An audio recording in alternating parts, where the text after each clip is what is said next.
I'm sitting here in cargo shorts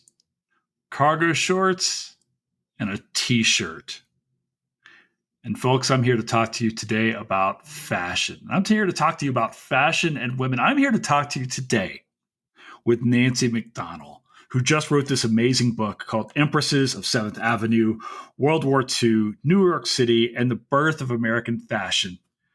Hey everybody, this is Jason Herbert, and I am the host and creator of Historians of the Movies podcast, where every single week we are talking about movies and the histories behind them. And this week, we are talking about The Devil Wears Prada. And the conversation that we have today for you with Nancy and I is this amazing discussion, not only about Meryl Streep and Anne Hathaway and Emily Blunt, but about the rise of American fashion, the role of New York City, the rivalry between New York and Paris, and the roles that women had in developing the fashion industry that we know of today. This is an amazing conversation. This is an amazing person I'm about to introduce you to. We had the best time. I feel just delighted that knowing that you're going to listen to this podcast right now. So guys, sit back and relax, because The Devil Wears Prada is next on Historians of the Movies podcast.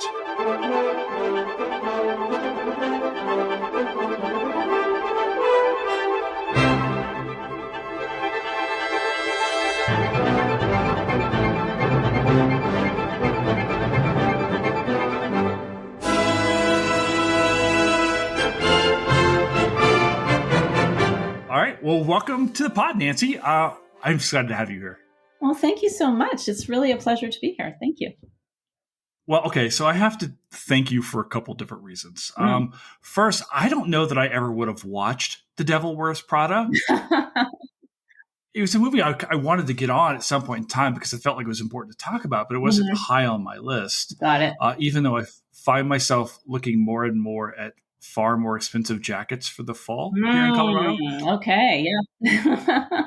And then I also got to read your book, which I have 2 copies of. So they sent me an advanced reader copy. You have the galley, okay. Early on. Yes, it was cool. And then the other day, I wasn't expecting it. I got the hardback version. Oh, you got the nice version. Yeah, you got the fashion version. I got the bougie version, yes. Yeah. So I traditionally try to give away some of these books from time to time, but I really don't want to with yours. Because as I was, you know this because you already wrote it, but as I was reading it, I kept feeling like I was reading some kind of spy novel or something like that. This book goes so many cool places. It was just, I'm so glad I read it. So I'm so excited to talk to you today. That's such a nice thing to hear. So we're going to talk about this book, Empresses of Seventh Avenue, World War II, New York City, and the Birth of American Fashion. We'll talk about this movie today, Devil Wears Prada. We'll talk about you a little bit. We'll talk about all kinds of stuff. Before we jump in, do you want to introduce yourself and what you do? Sure. I'm Nancy MacDonell. I'm a fashion journalist as well as a fashion historian.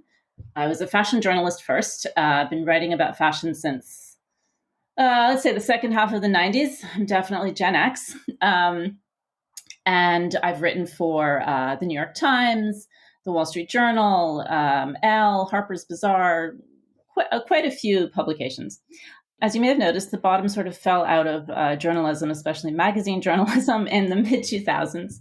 And I decided to indulge my what had a long-standing interest in not just fashion, but fashion history. I've always been interested in what people wear, but also what people used to wear. Even as a kid, I found old photos fascinating, old films. I just really loved them. So I went back to school for master's degree number 2 and studied fashion and textile studies at FIT, where I now teach. I now teach in the program that I once studied in. That is very cool. Well, that's what I'm assuming just drove you into writing the book, which I am I'm so happy to see this in-depth study, because you're talking in this book about, focusing on women and telling us about, this is a story that we haven't seen before, and women get often overlooked in these conversations. And as someone who's kind of new to fashion and trying to understand, the directions of fashion, I felt a bit like Anne Hathaway at the beginning of this film, where I'm yeah, I'm very. Can't you tell? At the same time, I find fashion incredibly compelling, which sounds weird because I'm wearing a t-shirt and cargo shorts right now, but this is such a cool book, and this is such a cool story. And I really want to dig into these ideas about what fashion is and what fashion means, and and the labor and the challenges these women performed and went through. I just find these stories incredibly compelling. So I'm so happy that you're here. I guess maybe let's start with this idea. We've got this book's title is awesome. Like, if you don't buy this book immediately, I'm just on the title alone. Empresses of Seventh Avenue. It's so cool. How did you come up with the idea for writing this particular book? Like, what was the genesis behind writing the story? Writing this book. It's a period of fashion history and history that that really interests me. The period between the wars. In terms of fashion, it was a real high mark for women designers. The three top designers in this era were Madeleine Vionnet, Elsa Schiaparelli, and Gabrielle Coco Chanel. They absolutely dominated fashion. In fact, another designer, I believe it was Jean Patou, gave an interview in which he said something like, just because I'm a man doesn't mean I'm not a good designer. So it was really an era of women dominating the industry. So that was very interesting to me because I love hearing everyone's stories, but I especially love telling women's stories, especially historically, because it's not something that we've traditionally known as much about. And I wanted to tell the story of American fashion, which really interests me because it's really rooted in democracy, unlike French fashion. And we can dig into all of the differences between Paris and New York. I know you want to talk about that. And when people talk about fashion history or think of fashion history, they tend to focus on the designers, who are absolutely very important, but they could not get their ideas out there without a lot of other people supporting them. And that includes press, that includes retailers, that includes publicists. So I wanted to include all of this. And I knew about all these women separately, but it was a bit of a light bulb moment when I thought, well, they all knew each other. Of course they did, because fashion is a small world now, but it was even smaller in the 1930s. And I realized that it would be, I thought it would be really interesting to weave their stories together to create this. It was like the foundation for telling a bigger story. When you identified this idea of this interwar story, and the idea to tell the story behind women, how do you go about writing this or researching this and writing it? You were familiar with all of these women, you had known of them, and so forth. And then I'm looking through your index and your bibliography, and it's like, I don't know, this thick or so. My publisher was a little taken aback. You did work on this, like real. Yeah. I mean, all historians do, right? But I mean, what was the process like of like formulating these questions and then looking for archives and trying to find these answers and tease out these stories? Yeah, well, luckily for me, the primary sources are fashion magazines. It's no hardship to have to read Vogue and Harper's Bazaar. I think I might have read every issue of WWD, Women's Wear Daily, which is the daily newspaper of the fashion industry from about 1930 through 1947. I could have done this forever, honestly, just reading these old magazines. I mean, I'm a fashion journalist. I love old-fashioned journalism as well. And I was really lucky in that quite a few of these women wrote memoirs. Maybe it was just a more literate era. They didn't have, their Instagram accounts or whatnot, but when they retired, they wrote about their life in fashion. The editor of Vogue wrote one, the editor of Harper's Bazaar.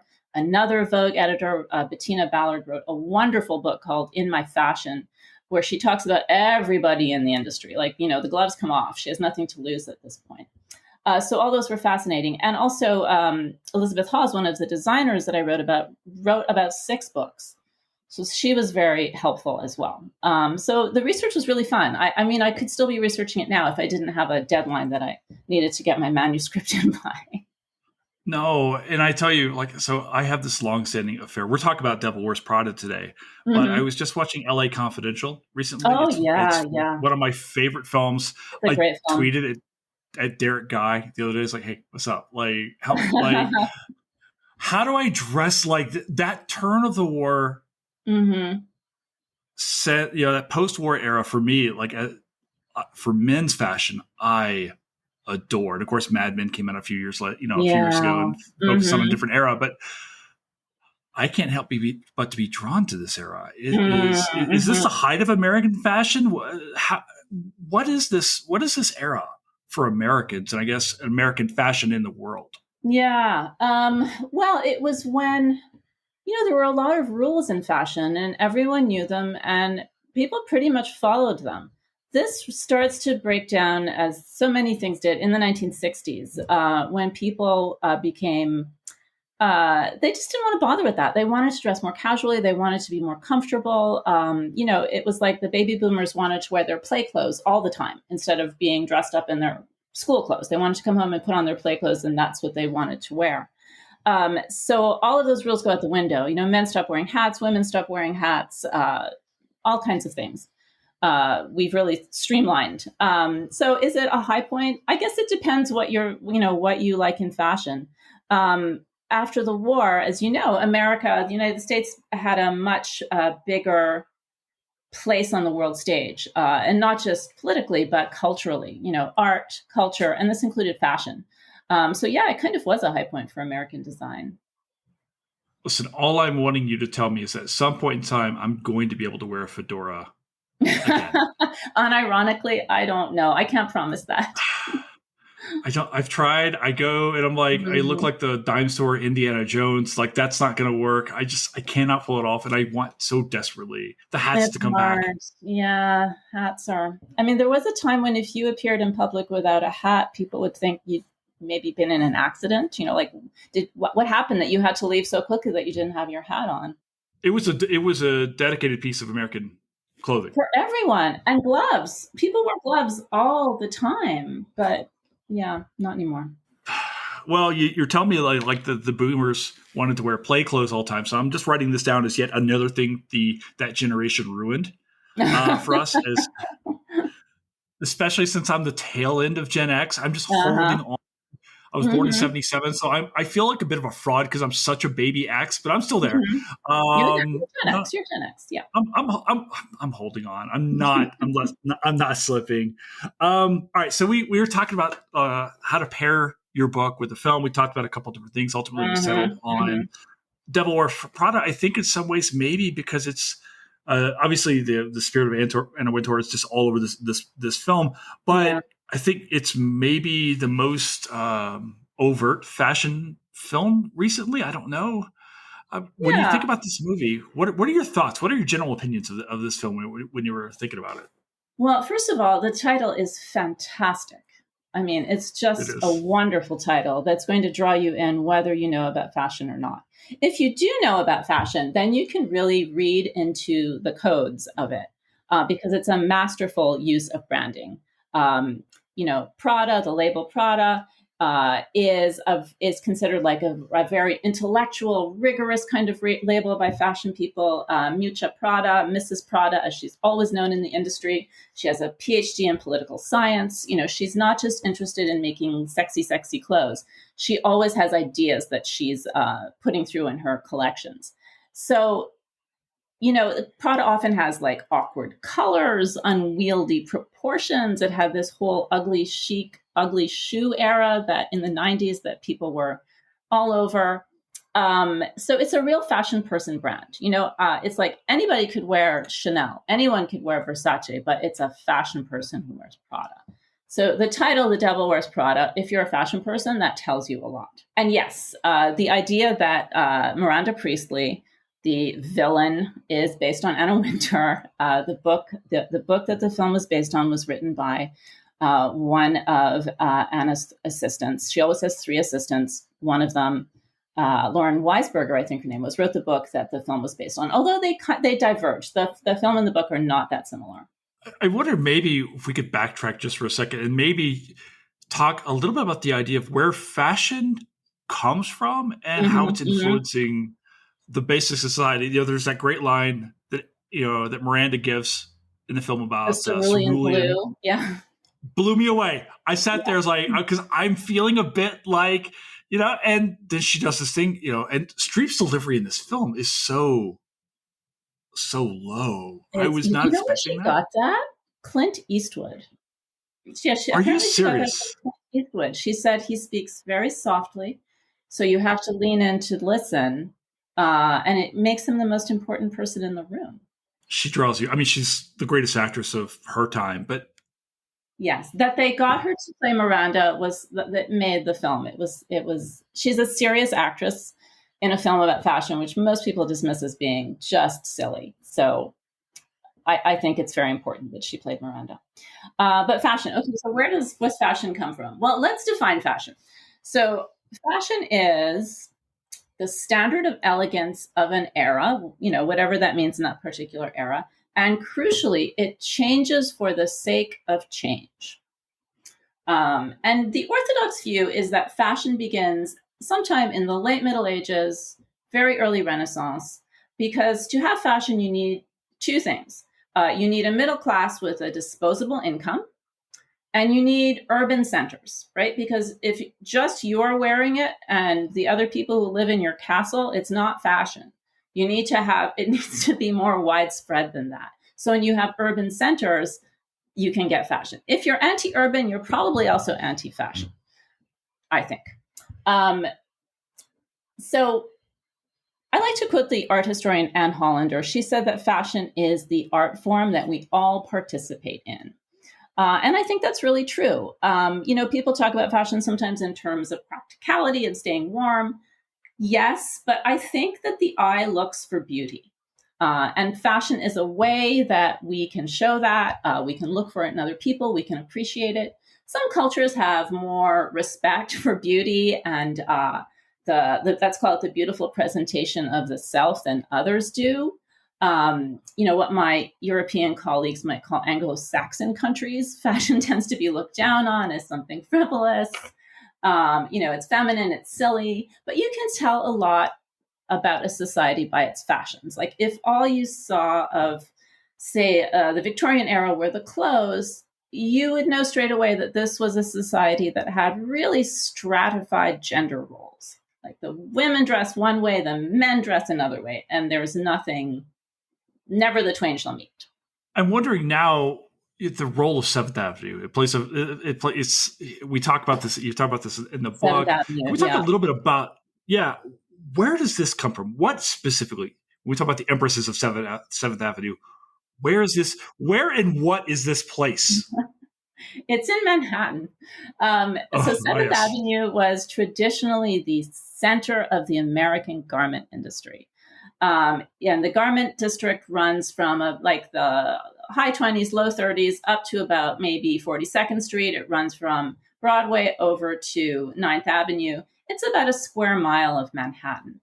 At the time that most of the action in the book is taking place, there were about 5,000 firms in this square mile of Manhattan, making about 80% of the clothes that Americans wore. I don't just mean designing. I mean they were sewing them, they were cutting them. That's where clothes were made. There were other regional centers like St. Louis, which was really known for juniors, like teenage girl fashion. Mm-hmm. Los Angeles was another center. But Manhattan was the center, and it was known as a shorthand, 7th Avenue, by this thoroughfare that cuts through it. So that's what 7th Avenue is. It really designates ready to wear, not made to order fashion. All right, I want to go back to Wintour. We talked about her just a second ago. Mm-hmm. She's not the central character, but everything moves around her in this film, all the way back to the title. Can we talk about who she is and why of all people, like she gets this, I don't know, expose written about her, or and then later a film, and I think there's a sequel coming now as well. Yes, I've just heard about the sequel, which of course I'm dying to see. I really hope they make it.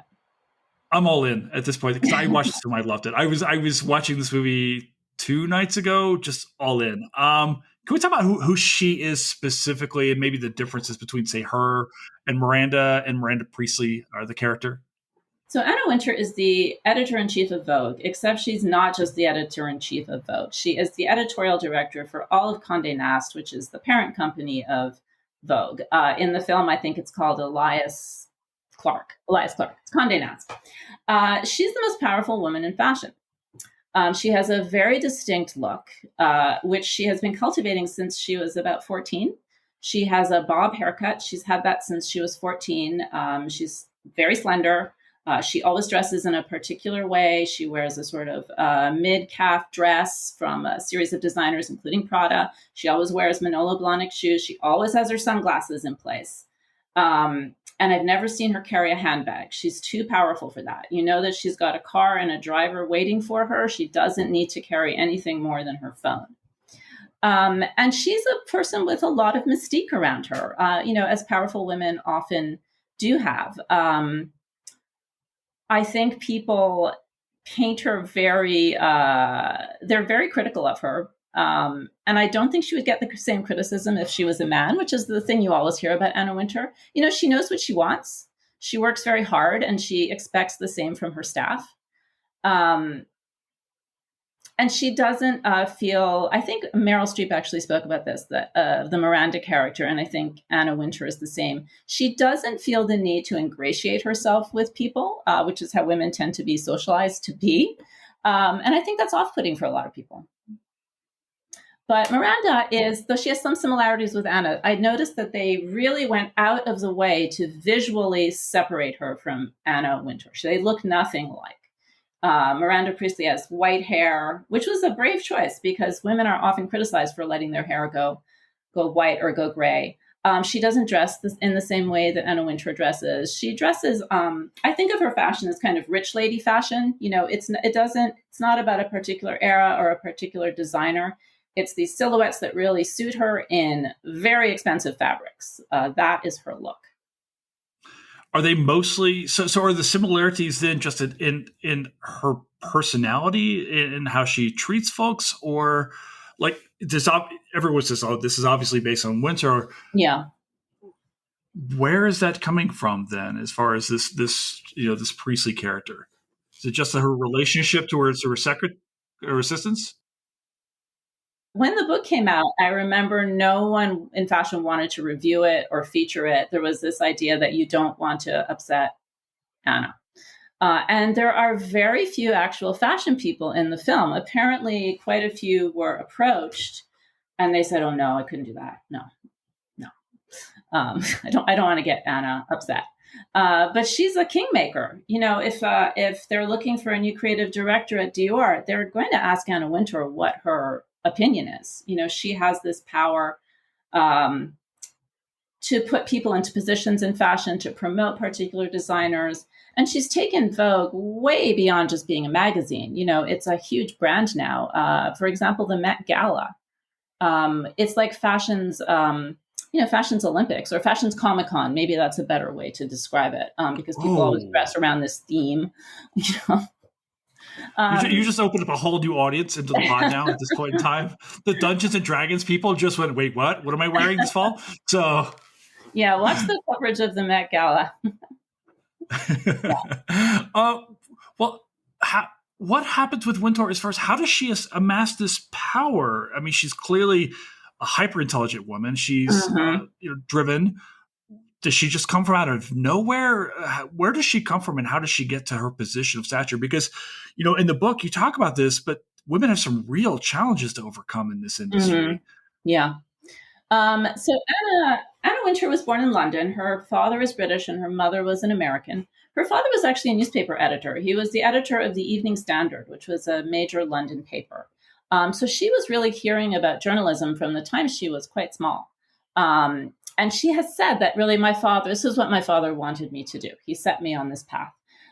So when she was a teenager, this is swinging London. She worked at Biba, which was like the coolest store of the era. She did not go to university. She started working in fashion magazines straight away. And she just worked harder than anybody else. She does not suffer fools gladly. She worked her way up to becoming editor-in-chief. First, she was editor-in-chief of British Vogue. But she has herself said that the British market she didn't understand it as well as she understood the American market. And American Vogue is the jewel in the crown. That is what you want. She came there. It was the 80s. She's been the editor-in-chief of Vogue since 1987. I want to say quite a long time. Wow. Yeah, she was in her late 30s at the time, and she's well into her 70s now.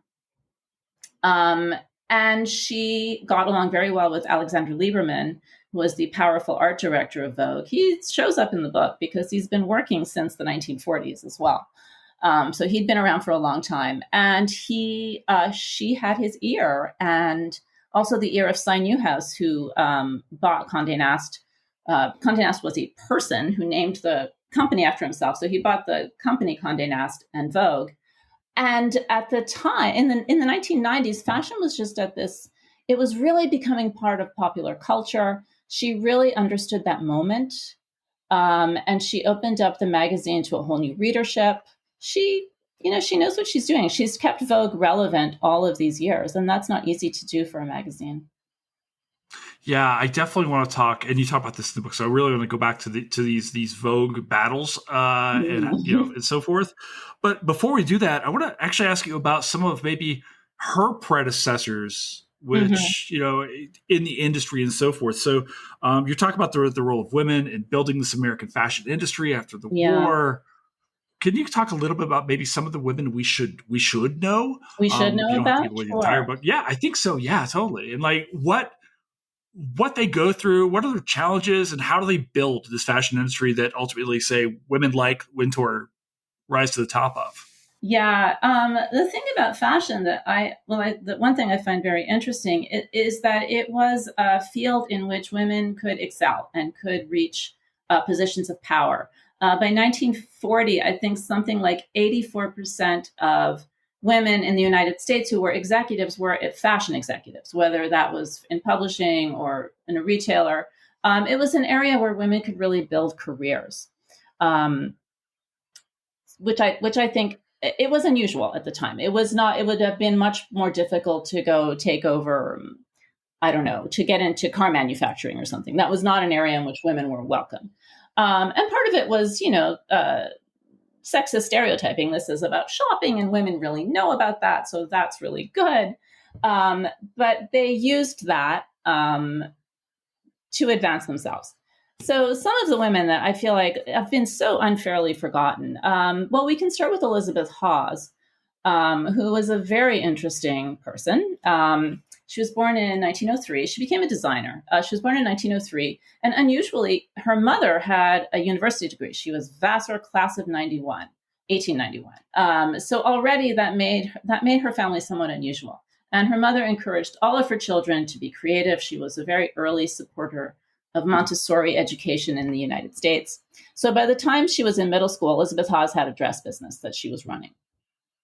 Then she went to Vassar herself. She studied economics. And she wrote her thesis on Ramsay MacDonald, the British Labour politician who became Prime Minister of Great Britain. But she also loved fashion. And she was the person who coined the term the French legend, which is very key to the book. So this is the French legend. She said, the French legend is that all beautiful clothes are made in the atelier of French designers, and all women want them. This had existed for a long time. She just put a name on it. And when she was young, she was a firm believer in the French legend. She went to Paris to learn how to design beautiful clothes. And she became completely disillusioned with the fashion industry and with the French legend. And she wrote a book about it called Fashion Spinach, a fantastic book. The title comes from a New Yorker cartoon of the era, which was very well known. And it shows a mother and child sitting at the dinner table, and the mother says, "Eat your broccoli, dear." And the kid says, "I say it's spinach," and I say to hell with it. So what she was saying was fashion is always trying to sell women something they don't really want and telling them that they do want it. She said that French designers didn't know anything about designing for American women. The way the industry worked at the time, I'm not sure if we have really gotten drilled down into this yet, but that American designers just copied Paris designers. They were not encouraged to have original ideas. Paris was the only global fashion city. New York was a manufacturing center. No one wanted to know anything about American designers and their original ideas. Elizabeth Hawes says that's ridiculous. We need our own legend. We need to design here. She subsequently ended up closing her design house. She became a labor organizer of all things, and she ended up being blacklisted by the FBI, which is probably one of the reasons that we don't know so much about her. they conflated her with another Elizabeth Hawes, Elizabeth Day Hawes, who also went to Vassar, who was a labor organizer in the Southern textile mills, which were notoriously union resistant. So Elizabeth Hawes did have leftist leanings, but how they thought she could be running a haute couture salon in New York and also organizing laborers in Alabama, I don't know. But that's what happened to her. And then Lois Long, who's very close to my heart because she was a fashion journalist. She was the fashion critic for The New Yorker. She joined the magazine in 1925, the year that it began. And she's this kind of Zelda Fitzgerald character at The New Yorker. She was hired because one of her colleagues said she could have posed for Miss Jazz Age. You know, she has this little dark bob. She dressed in the latest styles. And her first job at The New Yorker was not writing about fashion. She was the nightclub reviewer. This is during Prohibition. So she's going out every night to illegal nightclubs and writing about them for The New Yorker. And she made them all sound like, you know, these screwball comedies as to what happens to her in these places. And then she went on to become, as her editor, William Shawn said, she invented fashion criticism. She didn't just tell people this is what you should wear. She really analyzed clothes. And she's a very funny, incredible writer. She stayed at The New Yorker till 1970. Unfairly forgotten. We definitely need to remember her. And Eleanor Lambert, who was the original Empress of Seventh Avenue, that was her nickname. I just kind of turned it into a general name for all of these women. You cannot talk about the history of American fashion without talking about Eleanor Lambert. She was a fashion publicist, but she really invented this profession of fashion publicist. And she's the person who started the Met Gala, although it wasn't called that back then. It was called the Party of the Year. She came up with the idea for New York Fashion Week. She founded the CFDA, which is like the Professional Association of American Designers. She really was the Empress of Seventh Avenue. She was quite incredible. And she worked until, get this, she was 99 years old. Was she a Supreme Court justice too? I want to ask you, you know, for a book about women and their role in fashion, I want to ask you about this. As a man, is fashion exclusively feminine? When I think about fashion, certainly there's some men I think about, Yves Saint Laurent and so forth, and I'm an infant when it comes to this. So I'm kind of wondering, what's the differences between, say, men and women in fashion? And certainly in the time period you're talking about, is there a masculinity to fashion? Is it socially acceptable for men to be questioning or to be thinking about what they're wearing and how they're being perceived? Like, what are the fellows going through at this point in time? Okay, well, I think the American view is that no, men should not care about fashion because that's a silly girl thing. Historically, that has not been true. Prior to the late 18th century, men wore silk and bright colors and embroidery and lace and all the rest of it. And then we get what is called the Great Masculine Renunciation. When men in the West, they give up bright colors, they give up tricky silhouettes, and they basically start wearing the suit. Not that different from suits are today. The term was coined by the Anglo-German psychologist John Flugel in 1930.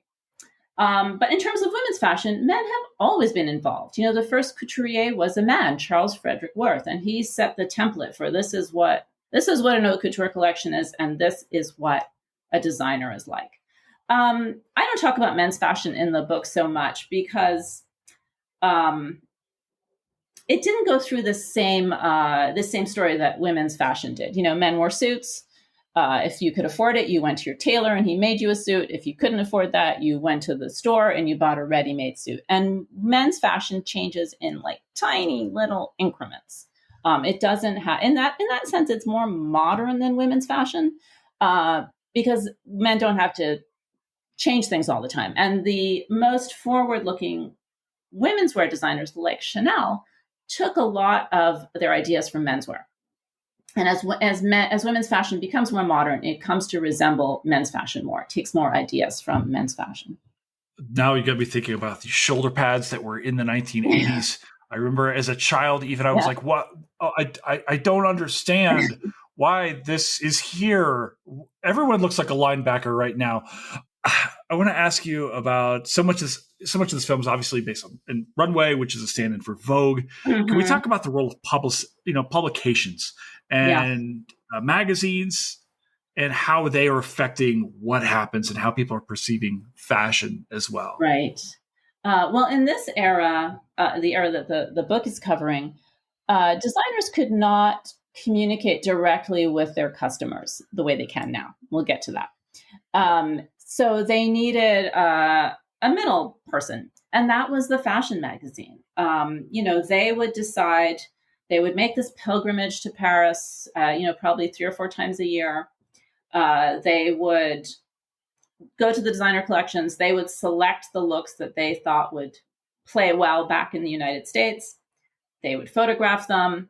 They would write about them. They would promote designers that they liked in this way. So American editors, were always being courted by the couturiers because everyone wanted the American market. It's huge. Of course, people want to sell their clothes there.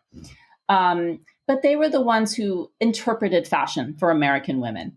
Also, retailers did this. Retailers were, in those days, when you could not shop online, when you had to go to the department store or a boutique or whatever, they really educated their salespeople about different fashions, about, this is why this look is happening now.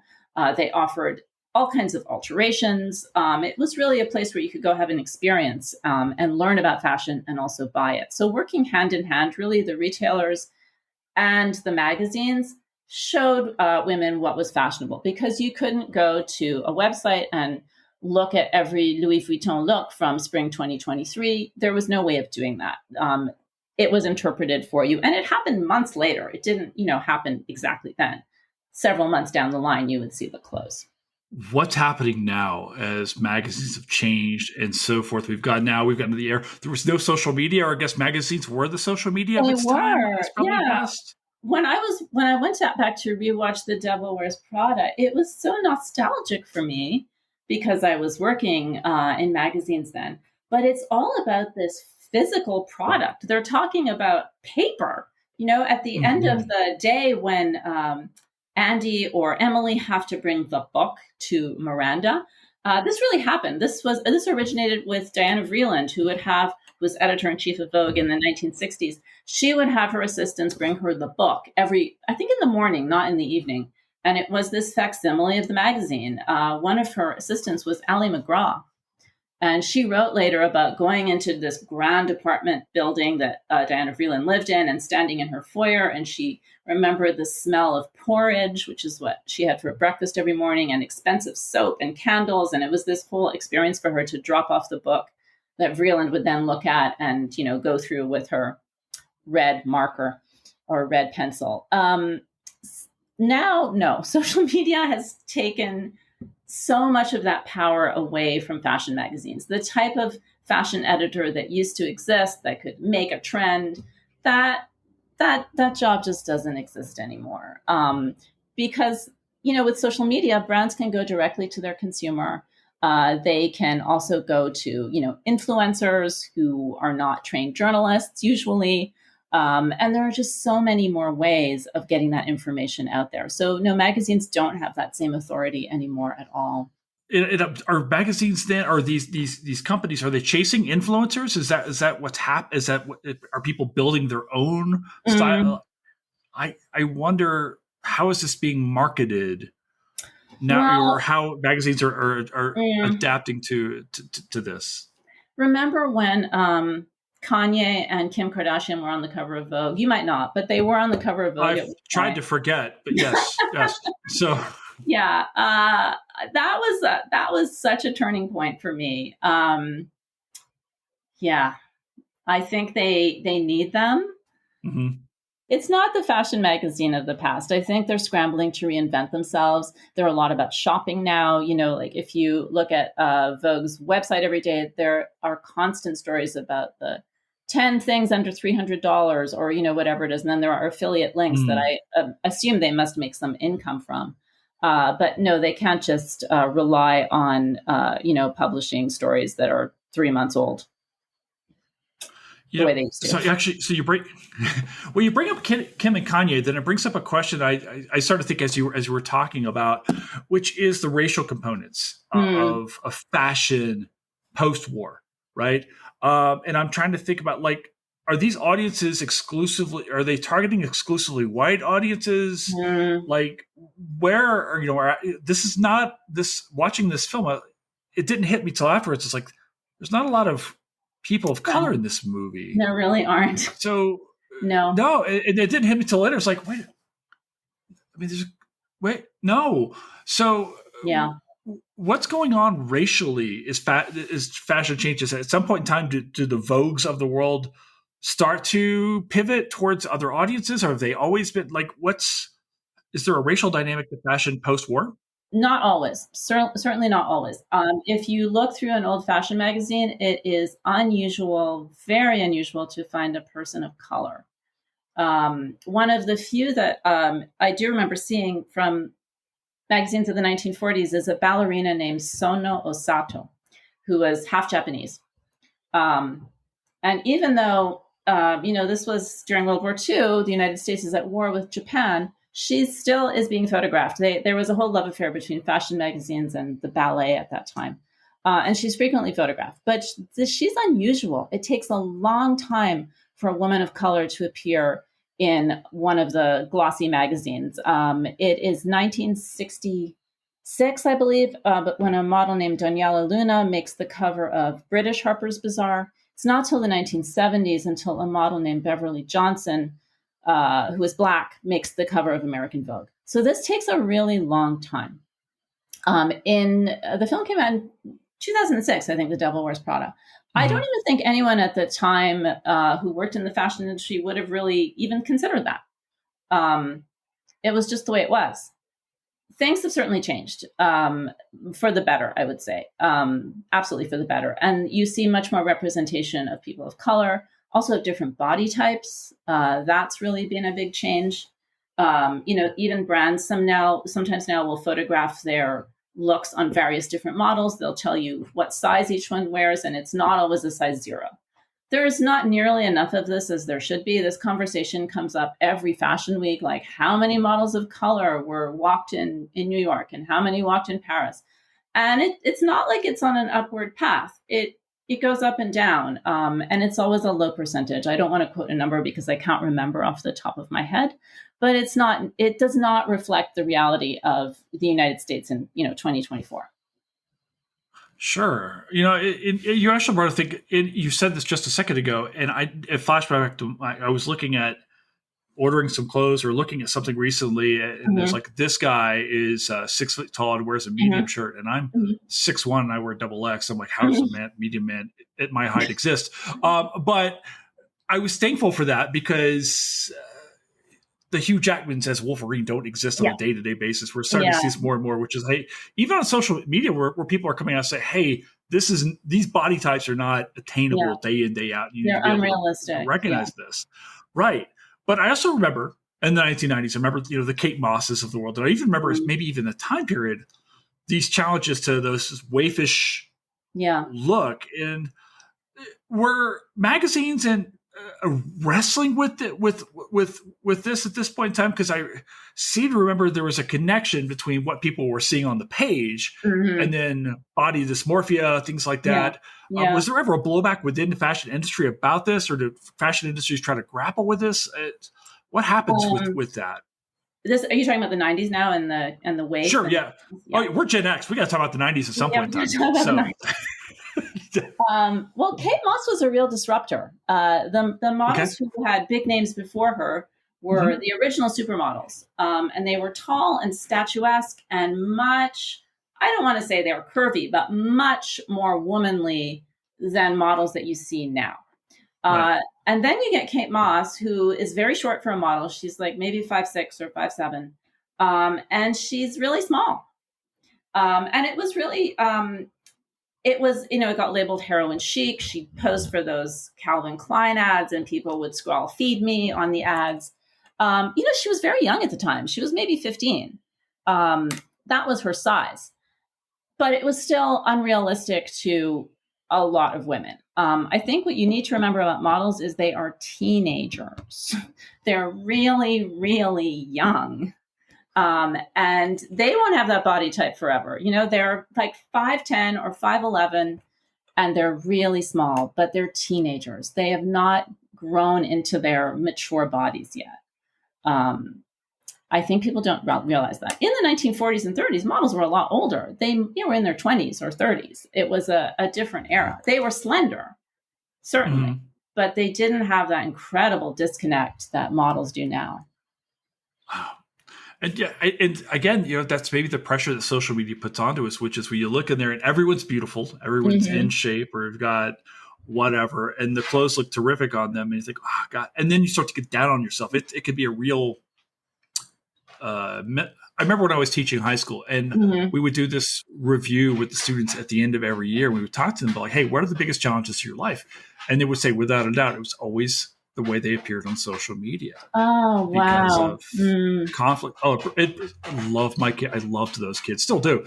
But broke my heart when I would hear them talk about how they felt like they had to look a certain way or present themselves a certain way or any number of things like that. So much of this film builds towards Paris. Yes. So much of your book is about Paris. So much of fashion is about Paris. So much of America is about Paris. We can't talk about American history without Paris. So I was wondering, right? What's the difference between Paris and New York? Okay. I probably should start it out with this because it's important. Okay. So the French legend, this idea that the French are better at fashion and French fashion's better. I also did want to talk about in the book, and one chapter is about that, is that this didn't just happen. It's not that the French just happened to be so good at fashion. This was a policy that was thought out and put into place by Louis XIV. This is back in the 17th century, and his first minister, Jean-Baptiste Colbert. When Louis XIV came to the throne, when he was a little kid when he came to the throne, let's fast forward a few decades to when he can actually make his own decisions. France was not a global luxury leader. People didn't talk about French fashion. They talked about Italian fashion. But he decided that the way to make France great was to capitalize on this. So he and Colbert turned France into the world's first global luxury brand. And Colbert is alleged to have said that luxury would be to France what the gold mines of Peru are to Spain, like the source of untold riches. And they very carefully put this into place by bringing artisans. They hired them away from all over Europe. Like the best silk weavers are from Italy. Come to Paris. We're going to build you a special factory and you can weave silk here. They did this with all these industries, not just fashion, like home furnishings, ceramics, mirrors, everything. And they were really understood the power of marketing. They let everybody know that this was the case. Like in the silk weavings, for example, they mandated that they had to update their patterns on a regular basis, which is where we get the idea of fashion seasons. They used sex to sell things. It all goes back to the 17th century and the court of Louis XIV. And he loved fashion. He required everyone around him to be perfectly dressed at all times. The French aristocracy were bankrupting themselves to keep up with Louis. So it didn't come out of nowhere. It's not that the French are just so good at fashion. They've built this industry. And as long as we keep believing that about Paris, Paris is going to have that role in fashion. Now, the French designers, I'm using the term designer, but really they're haute couturiers. The collections they design, they make one dress at a time for one woman. And she comes in for a minimum of 3 fittings. It's fitted exactly to her body. If one of her shoulders sits a little bit lower than the other, they're going to correct that. They're going to make it look even. They're going to give her more of a waist if she needs, like whatever it is she needs. It's made for her. This is very expensive. It's not an incredibly practical way to make clothing, but this is how it worked. American designers make ready to wear. There are no fittings. It's like what we have now. You go to the store, you take your size 6 or 12 or 18 or whatever you are off the rack, and that's it. You don't have fittings unless you want to go and have something tailored. But the disconnect in the industry up until the war was that designers and buyers would go to Paris and they'd buy clothes from the couturiers, which they would then copy for the ready-to-wear market. This made no sense, really, because an haute couture dress is like incredibly complicated. The pattern might have like 50 pieces in it. You can't make ready-to-wear that way. It's not cost efficient. But they would have to figure out a way to translate these patterns to ready-to-wear. And that's what American women then got to buy.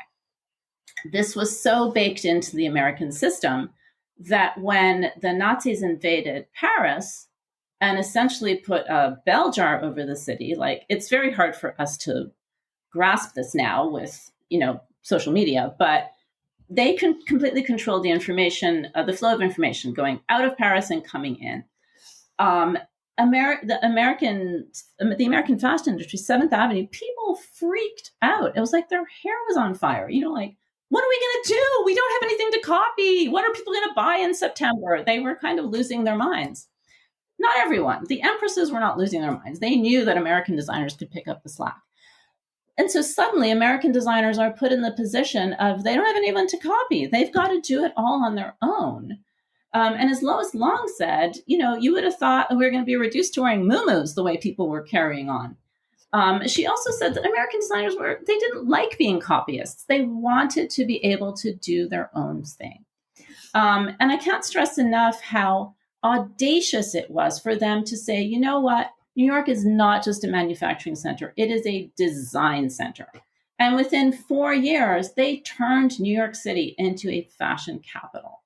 And so there's been that tension between New York and Paris ever since, because then, of course, Paris is liberated. The designers are back in the mix. They're like, hang on, you need to come back to us and buy our clothes. And they did. People did go back to buy because the allure of Paris, who wants to, it's, Americans in Paris. Americans love Paris. So they did go back and buy. But then there was this alternative of American ready-to-wear, which just made a lot more sense for American lifestyles. So as I was reading this, I kept thinking about the parallels to the American wine industry. Good. That really, good analogy. That really, it really emerges, only out of California, say, instead of New York. Another in the 1960s. Another great film. A Bottle Shock. Yes. Yeah. Terrific book called Judgment of Paris. It was when I was first. That book. Mm-hmm. Do you know this book? Oh my gosh. When my late father-in-law was he got me into wine. And so I started reading about wine. It really just became this thing where it's like, oh, wait, the cool thing about wine is that you can share stories about it. And I think maybe there's some parallels there about fashion. It's the stories we tell about it, right? Yeah. And that you get to share it with people. We talk about New York and Paris. Are there other cities globally that are pushing fashion that are these other we look at wine. Yeah. There's other places now. We think about Argentina with their Malbecs, right. Or even Australia, some of the other stuff. Are there other cities for fashion too that are pushing the needle here and there, or are these the two? It's always going to be Paris because no one's going to stop believing in the French legend. It's just too good. New York. People are, every New York Fashion Week rolls around, especially the one in September when everyone comes back, from the summer. Mm-hmm. And there's always so many people are not showing, or so-and-so showing in Paris, or there's nobody worth seeing. So there's always this moaning and groaning. I think New York is not getting out of the game. New York is an important fashion city. It's the linchpin of an enormous market. Paris is not going away. Other cities come and go. Copenhagen Fashion Week just ended. And that kind of, the look of what many designers do, this kind of clean minimalism, a bit asexual, it's really influenced a lot of what's happened in fashion over the past few years.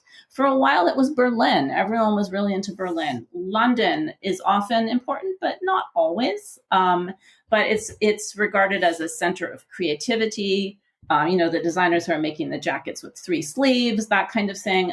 Central St. Martin's is a very well-respected fashion design school. It's graduated so many influential designers.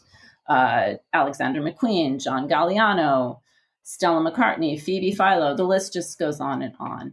So I think other cities, and Milan, of course, how could I leave Milan out? It's a very important center, and was built on ready-to-wear because the Italian fashion industry um, really established itself after World War II with a lot of funds from the Marshall Plan. So it was built on the American model. Ready-to-wear was important. Oh wow, that's really interesting to think about, because you think about Milan as this old city, and Yeah. then in some ways it's very much a It always had new city when it comes textiles. to fashion. Yeah, it was a renowned textile center, and of course there were dressmakers in Milan who copied Paris like everybody else did. But the idea of Italian designers is not something you hear about before the war; it's afterwards. See, now all I want to do is get on a plane and go have my Pretty Woman scene where I go to each one of these cities and I get to like pick out the good clothes, or I won't pick out. Someone else will pick out for me what looks, because I'm wearing a brown. You were talking earlier about the browns. I'm like, my shirt is khaki. Do you have favorite parts of this film? Things that really kind of speak to you, as you've got all this experience. Yeah, I mean, there are moments that I was very nostalgic about, and not necessarily in a good way. Like watching, like I thought, wow, did we walk around in high heels all the time? Yes, yes, we did. The banter in the office is very funny. I love those scenes; they're very good. The run-throughs, all of that is familiar to me, so it's very fun to watch it. It's hard to put my finger on just one. I think all of the office scenes I really like. I get into it. I identify.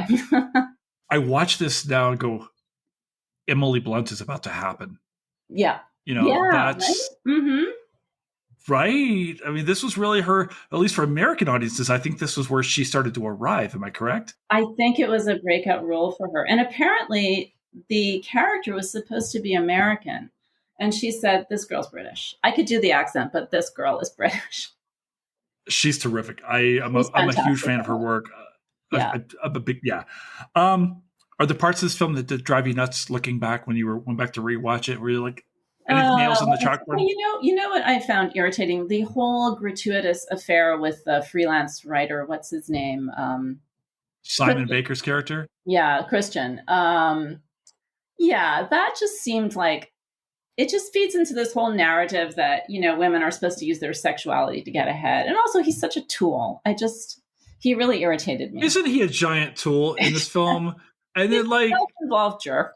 So much where he's constantly teasing her about the boyfriend. Oh, le boyfriend, and blah, blah, blah. I'm like, I hate you. He's in LA Confidential. He gets killed in that one. I was kind of hoping that would happen in this one. No, he doesn't die in this one, but I think his career kind of goes into a tailspin. Anything else? Someone drops a house on him. Something. There were all her circle of friends who just don't get people, and like why are you doing this? Why are you like putting so much effort into this? That rang true for me, because I think people in fashion often get that reaction, like, you're smart. Why do you work in fashion? Which is really an insulting thing to say. That rang true for me. And I know people really hate Nate as well. People really hate Nate, the boyfriend, the Adrian Grenier character. Really? Yeah, people seem to really like him. They're in their 20s. They're not going to last. He's going to go off and be in The Bear sometime. Yeah. It's he's fine. He's going to show up on another show. Yeah. I did like, actually, because they part as friends at the end. I'm like, oh, well, that's at least an adult thing. Good for him. He's going off to Boston. For a couple in their 20s. Yeah, that was pretty good. Yeah. I find myself, people just block the phone and you're good to go. Yeah. All right, I want to ask you, do you have a favorite quote from this film? Welcome to the dollhouse, baby. That's my favorite. Yeah, that's Nigel. He says that to Andy at the start. How have we gotten this far into this pod and not talked about Stanley Tucci? How can we not have talked about Nigel?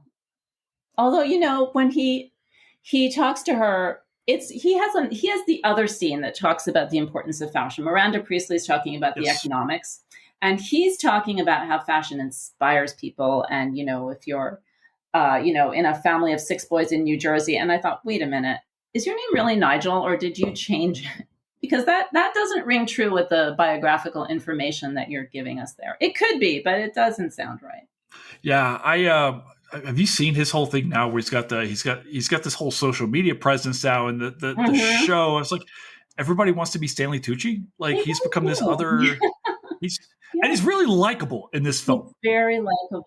Yeah, he did that whole series of in Italy where he's just eating. Really, that was wonderful. Yeah, it's a rough life for him being in all of these Yeah, films and having this life where it's just like, hi, I'm going to travel around. You know, he's I guess he's our Bourdain now at this point in time. You yeah, know, he's great. that's a good point. All right, you wrote this amazing book. You've been writing for a long time. Are there works that have influenced your own work as you've developed it, as you were Mm. creating this? Were there stuff that you were drawing upon? When I was writing Empresses, well, fashion is spinach is always in playing in the background in my head because it was just so honest. This is Elizabeth Hawes' book. It was published in 1938. It was actually a New York Times bestseller. Wow.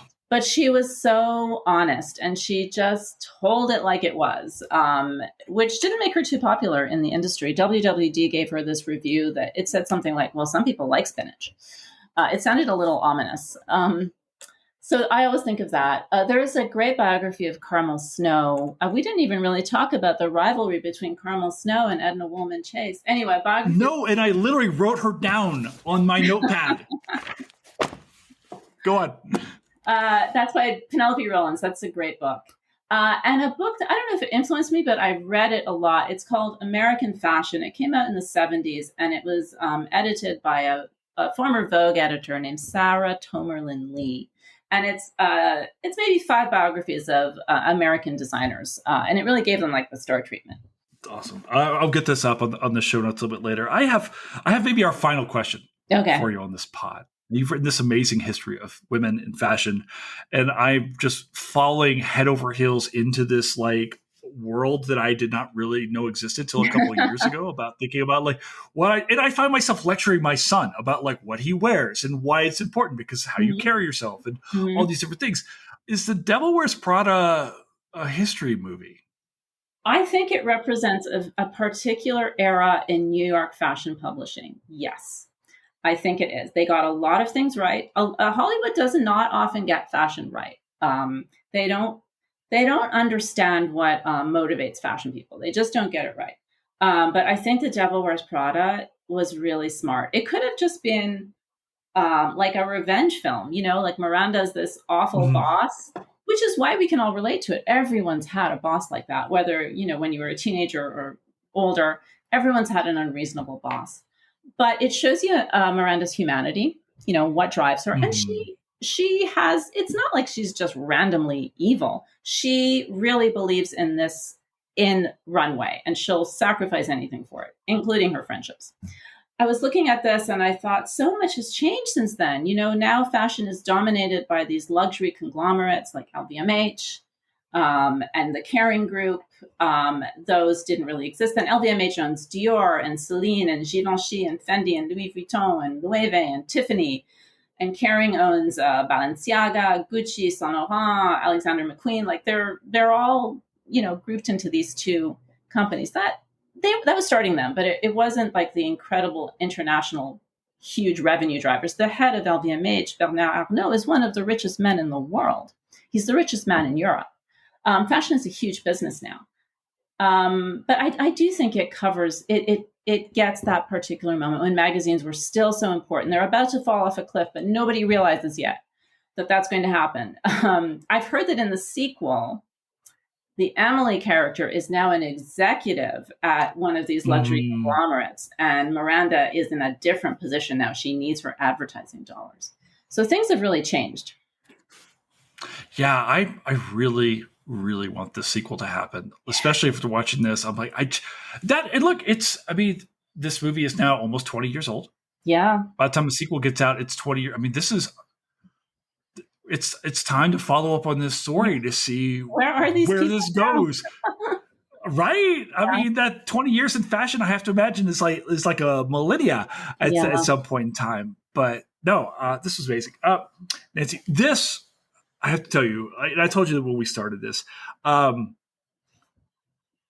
this book, it talked about this movie, but like introduced me to this world that I really didn't have an appreciation for. You kind of talked a little bit a few moments ago about how her friends didn't have an appreciation for the work that she was doing and stuff like that.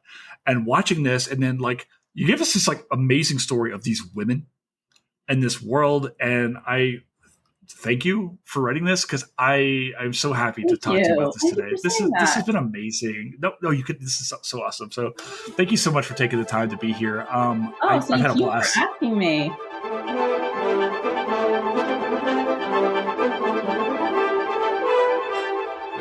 And that's a wrap here at Historians of the Movies podcast. Thank you so very much to our guest, Nancy MacDonell, for making this show, for showing up today to talking to us about this amazing book she just wrote and this amazing film, and of course the amazing lives that women are living right now, today, and their contributions. This has been an enlightening conversation. Thank you so much, Nancy.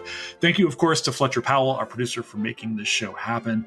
Guys, thank you so much for being here yourselves. If you like the pod, you like what we're doing here, please remember to like and subscribe either here, YouTube, Apple, Spotify, wherever. We've got a whole bunch more stuff coming for you. We do this for you. So keep it up. Keep coming back for more. Share us with your friends. But for now, we'll catch you next time. Ciao for now. Bye.